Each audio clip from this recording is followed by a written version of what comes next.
Well, hello. It's Sunday night, January the 20th, I think, 23rd, somewhere around there.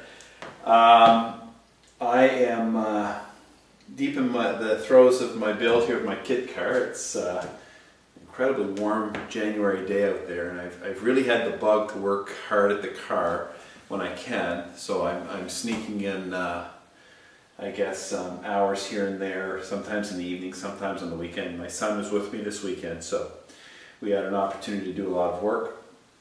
I guess I'll begin tonight, with recapping some of the challenges I've had with the car. The online forum community has covered a lot of the problems with the Factory 5 Coupe. And unfortunately, I think I've hit just about every single problem that has been recorded on these things so far. So I'm sure there'll be more to see. Tonight, for example, I'm installing the emergency brake, which went very quick, probably a half-hour job. Until I got the routing of the cables, and I'll have to do a little research tonight, but I found that the cables are about 1.5 inches too short. Which is a great segue into a bigger problem I've experienced with the kit. If you watched the last video, one challenge I have had is that the driver's side header is actually striking the corner of the driver's side footbox on the outside. Not a huge problem because I can easily trim that out with my electric shears, fabricate with my bender a quick little piece and rivet it in, sort of to allow almost a depression into the foot box, and then heat shield it, and that'll be fine. That way I don't have to make modifications to the header or to the engine placement, because otherwise the engine seems to be sitting in there quite nicely. There's lots of room, relative to what I've seen, there's lots of room on the inside of the foot boxes around the header, so that's encouraging, because a lot of folks building these things have had problems there. Indenting in the footbox or fabbing in the footbox on the inside is much more of a challenge because it's hitting the accelerator, it's reducing foot room and all that sort of thing.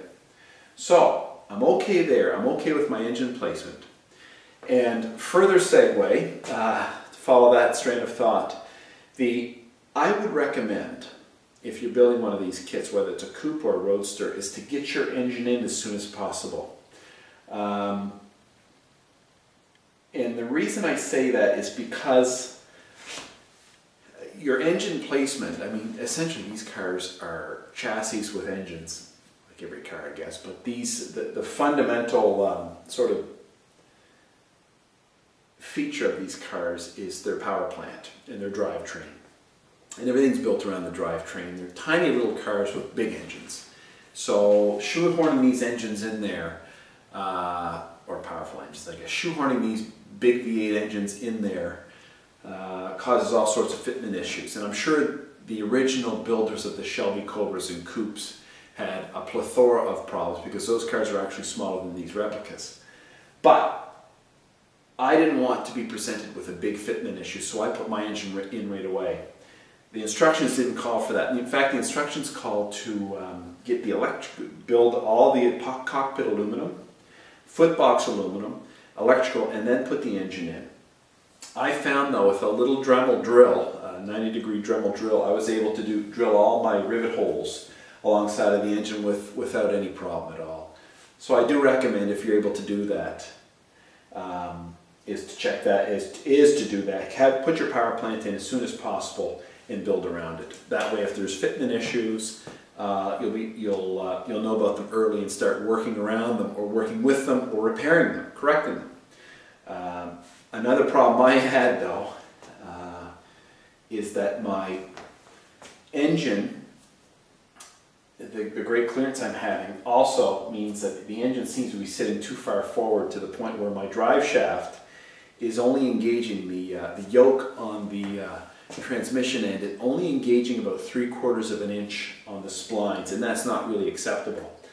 When you install a drive shaft in a car such as this, you should see somewhere between, say, 1/2 to 5/8 inch, okay, or 3/4 inch of the shiny part of your yoke that goes into the transmission, not 2 inches or 2.5 inches like I'm seeing. So I'm going to have to order a new drive shaft and keep that one in case something else comes up where I could sell it or use it for something else, or if I have to make other modifications, if for some strange reason I'll need that drive shaft, that's fine. But I'm going to order a second drive shaft from Mike 40 at 40's Parts Connection in the United States.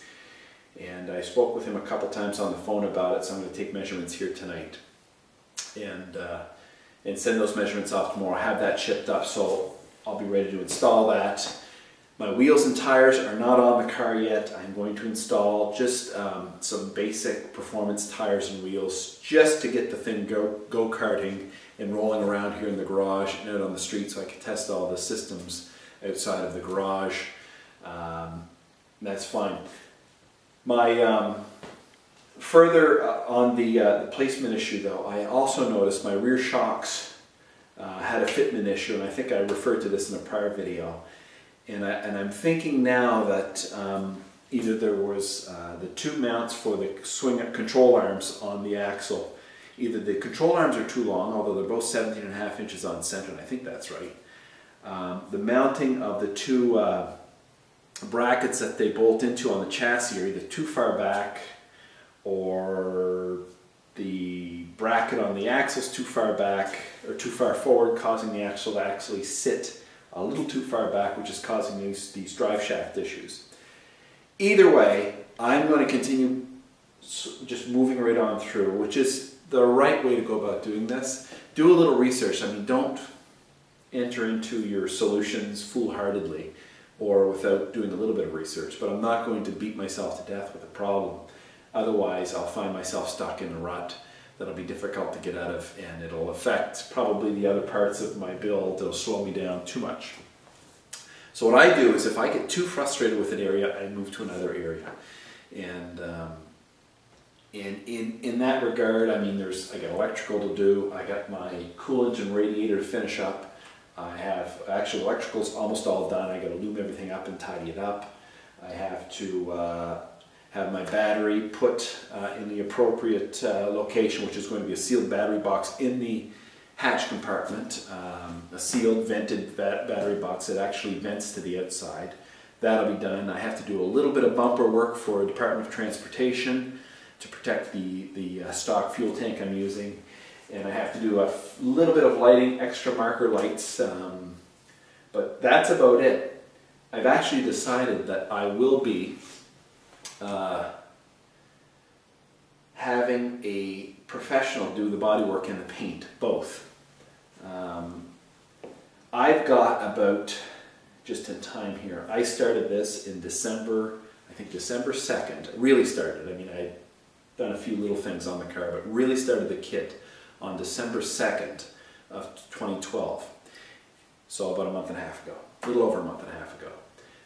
I could, if I took maybe a week off from work, I could finish the whole kit, and so it's ready for body work. I could finish the whole go-kart, we'll say, and that's the level I'm going to take. I'm going to take it to the go-kart level, get the body initially fitted on if I have to trim a little bit, get the doors roughly fitted on, not precisely fitted, and get the windows in roughly, and the fixtures, the latches, all those other things, roughly done. I've allotted myself to the end of March to do all that work, in case I run into a major hiccup. At the end of March or 1st of April, I'm going to float as far as I'm going to take the car down to Connecticut to a company called Metal Morpheus. And he's just about that company, a guy by the name of Ron Randall who owns it, who's done some fantastic work with other car builders, including other coupe builders. One particular coupe builder, or the resulting work he did for that particular coupe, was this Ron Randall fellow, was what sold me on having him do the work on my car. His pricing is roughly the same and as what a local body shop would charge me. Thing is, he's got 30 years experience. He's painted a ton of Factory 5 cars. He's painted a ton of other kit cars or component car manufacturers' products. So I have a lot of faith in what I've heard, a lot of faith in him from what I've heard, and from what he's posted online, from what other builders have posted online, is the work he's done. So he'll be doing my body work and my paint. He'll be lining, doing the proper alignment and gapping and all that sort of thing. So I'll be in contact with him as I get closer. There's a good chance I'll have my work done by the end of February, but I've given myself that extra 30 days in case some other hiccup pops up. I'm not sending the car down to body and paint without first having my inspector, my Department of Transportation inspector, come up and take a quick look, because I don't want the thing painted and have to start tearing it apart. I'm a little disappointed in Factory 5 when a problem elevates it. It's not a money issue for me, but it's more of a help issue or a guidance issue.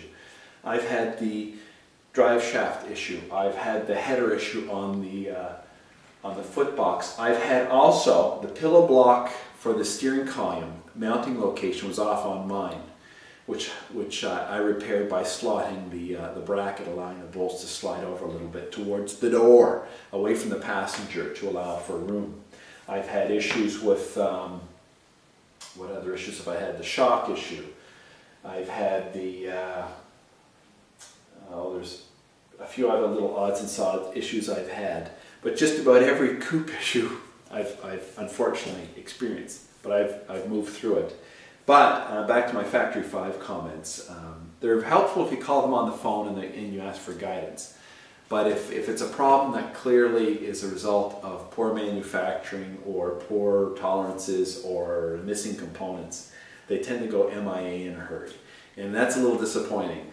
That being said, they're still by far the best manufacturer to deal with. And it's the online community that works in tandem with the factory support. That online community, which in my opinion is superior, that's a big help getting through these issues. So I don't have to post questions. I could just do a quick search on these forums, and there's probably 20 people who've had similar problems, and we're good to go. The other issue I did have is that Factory 5 has the vintage gauges, which I installed in the dash, and where the cutouts, the laser cutouts are on the dash for the gauges, is so high it's actually striking this crossbar and not allowing the dash to fit all the way up where it's supposed to. So I was able just to weasel everything just a tad and to twist the bezels in the back just enough to allow it to sneak up against that bar. So that was kind of a bullet avoided. But a lot of people have had a problem with that. I also have to install a defroster, which I've ordered and it's arrived. It only took a week to come from Factory 5. Very pleased about that. And I have to be conscious of where I mount that so it doesn't hit strike the wiper motor, which is also in the coupe inside the car. So they have to sit side by each, so to speak. So tonight I'm going to do a little research on this e-brake cable issue, and hopefully we'll find out what the main problem is there. It's kind of frustrating, but I'm sure I'll get through it. And I'll keep you posted in other videos. Thanks.